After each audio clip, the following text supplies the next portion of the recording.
I like the Whitney. Oh, I like it. Every time I go in there, some kind of magic about the Whitney. Got all the space in it. I don't know. I heard people say it's shitty, but there's something nice about the space. And I just got them rooms. I believe I'm going to go in there and take one of them rooms. Yeah, mama. I believe I'm going to go in there, and I think there's a little room in there, and I'll tell you what I'm going to do with it. I want to set me up something kind of in the middle of it. I don't decided how I'm going to just do it yet. I just kind of done something. I think I'm going to set me up a little room within the big room, yeah. I'm going to close it on down for you. I'm going to close it on down so you kind of have to just kind of ease in there. It ain't going to be no big open way in there where you can see no big pieces of plank and mud and bullshit and concrete and all that. No, I want to narrow it on down so you like coming in through a little door. Yeah, Papa. You been out there in that damn museum hanging around on the damn streets, you know, walking up and down, mind your own, whatever you doing on out there on the road. I'm talking about, I say I want you to come in, you have to go through kind of a little door there. I don't mind the idea. Maybe you kind of narrowing it on down a little bit so you just kind of ease into the little room. Yeah. Maybe have me a little room if I can get one. I don't know, maybe 40, 50 feet, whatever big it is, or something out 20 feet, and at least get the ceilings up a little bit. I want to go in there, and I want to go in there and make sure they got plenty of lights, yeah. I want to make sure they got plenty of lights on me, yeah. I got them right down there coming from the ceiling on down in there, yeah. And then I want them to let me have about, I don't know, 5 or 10 people to kind of help me work there. You know, I need about 5 or 10 people to help me work, kind of, you know, kind of help me work like that. I'll tell you one thing. And then I want them to leave, I want them to leave I want them to take and leave me alone, and I'm going to be there. And I'm going to put me up a chain link fence around it. I want me about a 6 or 7 foot chain link fence around it, you know, and I want 3 strands of eagle brand barbed wire at the top of it, and I'm going to put that on up, and it's going to have one little gate, and that little gate will be directly across from the opening where you come into the room in the first place. But that gate won't be open. And inside that wire, I'm going to make me a little scene, like I want to make me some kind of little scene. I'm going to put a lot of animals out there. I'm going to have these tall flamingos made out of plaster, and I'm going to have these little birds. I'm going to have maybe animals out there, and I'll have parrots and stuff and everything, and I'll have little shrubberies, and I might have pyramids of grass out there, and I might have flowers, and I might have rocks and gurgling brooks and whippoorwills and all kind of little creeper crawler jumpers out there in the middle of it, you know. There'll all be things I'm going to pick up. Maybe I'll get them somewhere. I may have to make them. I don't know. I'll get them. I'll set me up something out there, and there'll be little fountains of bubbling water out there, and in the background music and sound systems will be hidden in the flowers, and I'll have the speakers coming out with the sounds of the bee hums, yeah. We'll walk them on around there, and we'll bring them lights down, yeah. And I can see it now, and I can know it in my mind, and I believe I'm gonna have to do it for the museum. I want y'all to know that don't let it worry you none, because I need to do this piece some big damn place. We're gonna have a lot of fun with it. I want y'all to all come see it when you come see it on me. I'm doing it for all of us, and I want us to all come to look at it, yeah. I say we make the ceiling out of the clouds with little jumpers and everything up top, and let them hang down and remind us of what's going on, having the type of ascension thing that happening. I say we'll make the garden and lights and everything out there in the middle, whatever.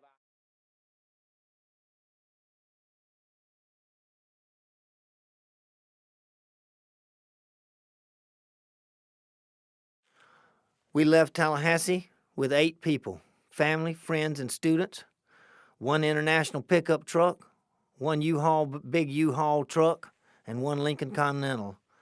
We showed up at the Whitney Museum and just told them we simply had to move in and take over. They had thought in their naivety it would be just take maybe 2 days, 3 days to put this up. They were used to minimal work. We took over and worked nonstop for 5 days. So here we are at the Whitney Museum in 1974, at which time I had done several things that at that time we called do the museum. We called them pieces, taking a room, and things like this. Installation work as a way of describing something was in its infancy. So here we come up, imbued with a type of spiritualism, if you will, pagan that it might be, of the spiritual world. So a crew, we land in New York City, we're at the Whitney Museum, and we begin to unload on a clean white floor. In no time at all, the museum sees what they have gotten into, as do we, and they begin to let us stay there all night.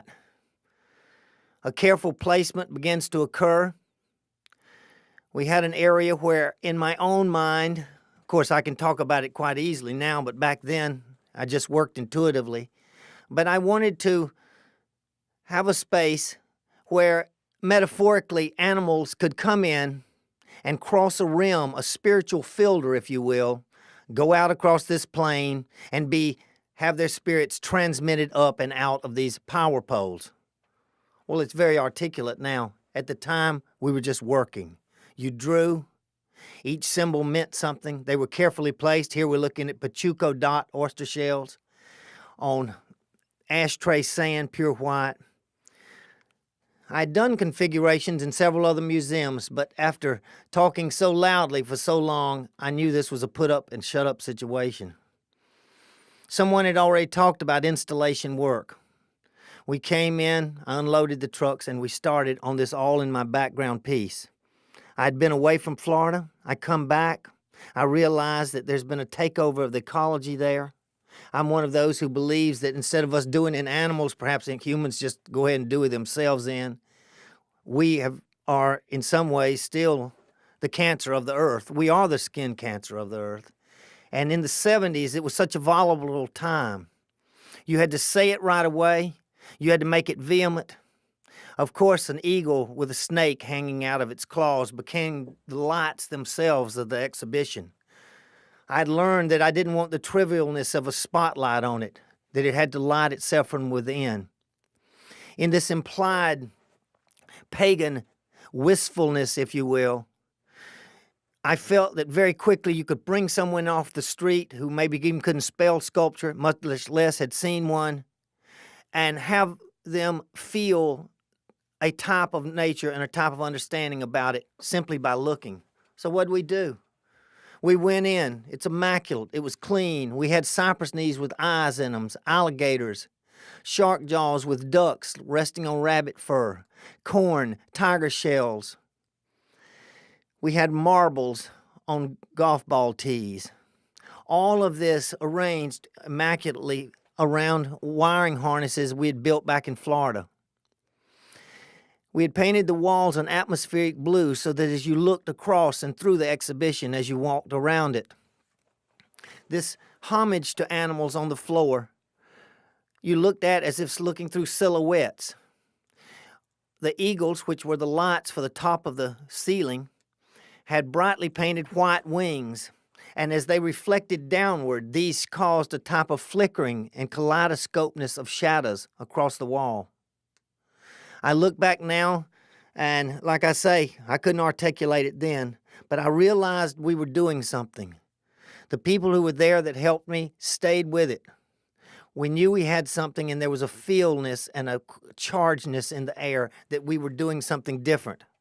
The word began to get out, and soon people visited us, coming into the museum, noses peering around the corners as if something was going on.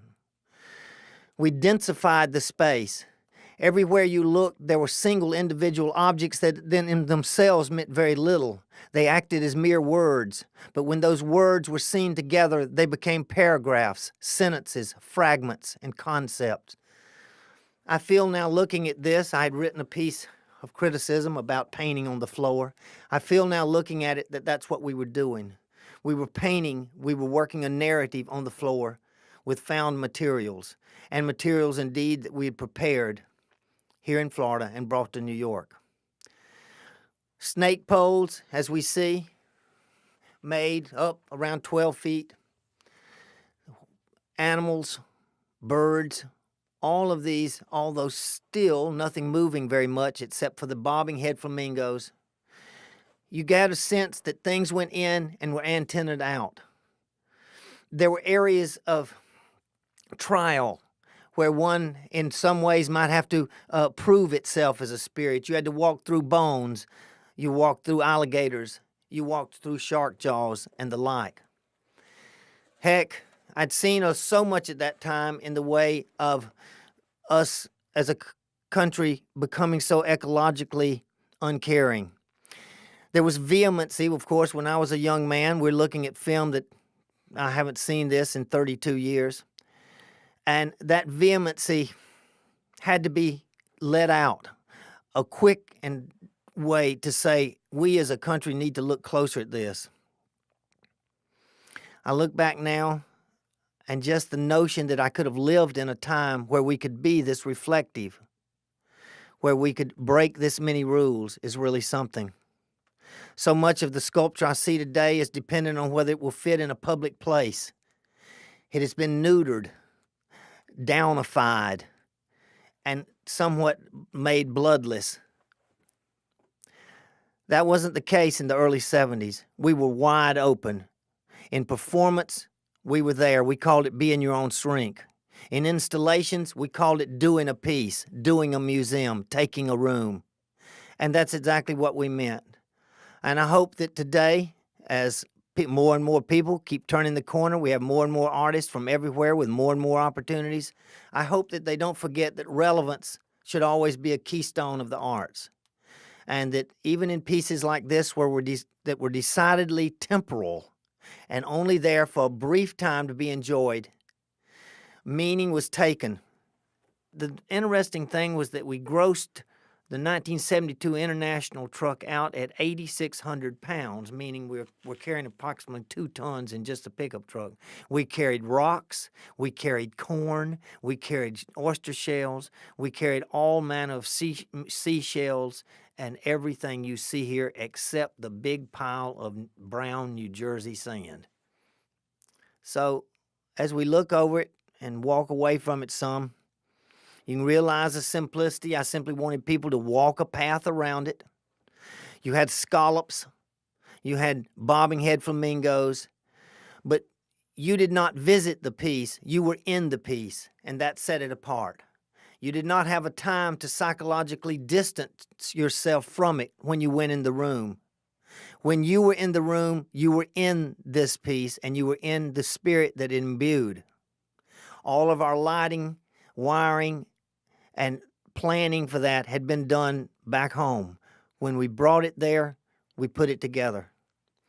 We would later leave the room and there not be one single surface there that you could not eat off of. Although with humbled materials, we left it clean, immaculate, and to some extent sterile and devoid of human participation.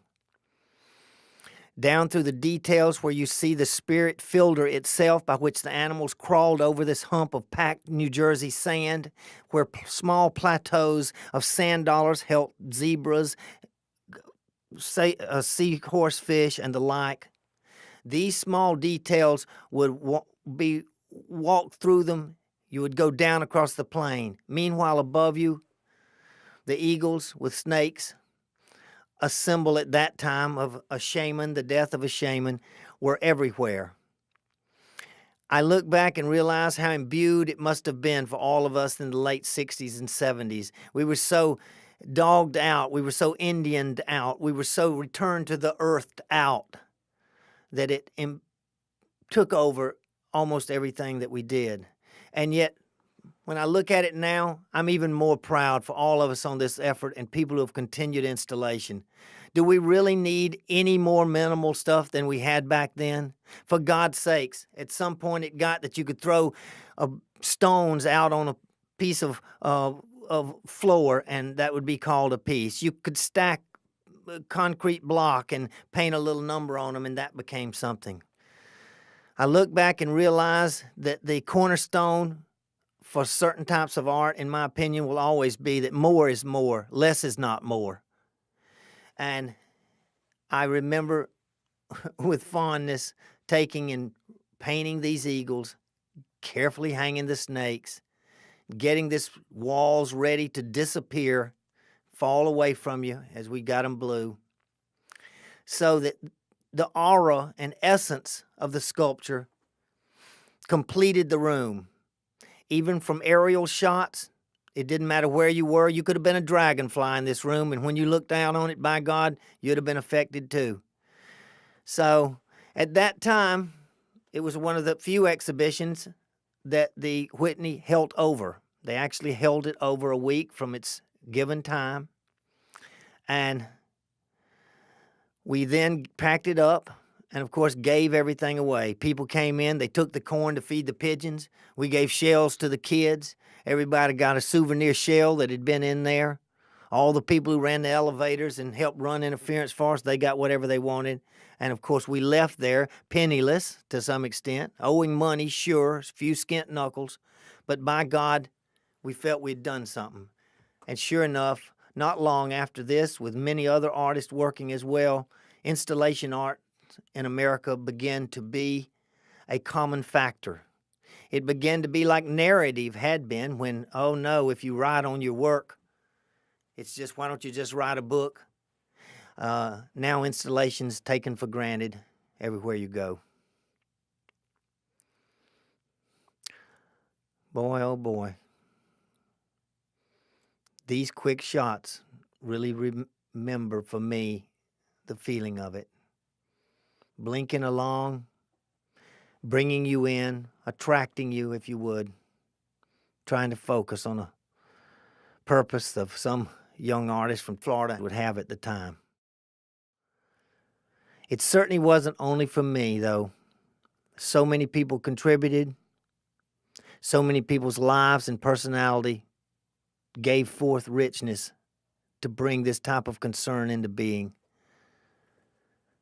I'm just glad that I was one of them that was there and happened to have the good fortune to have been able to do an exhibition like this in New York City at a time when it counted. Boy, oh boy.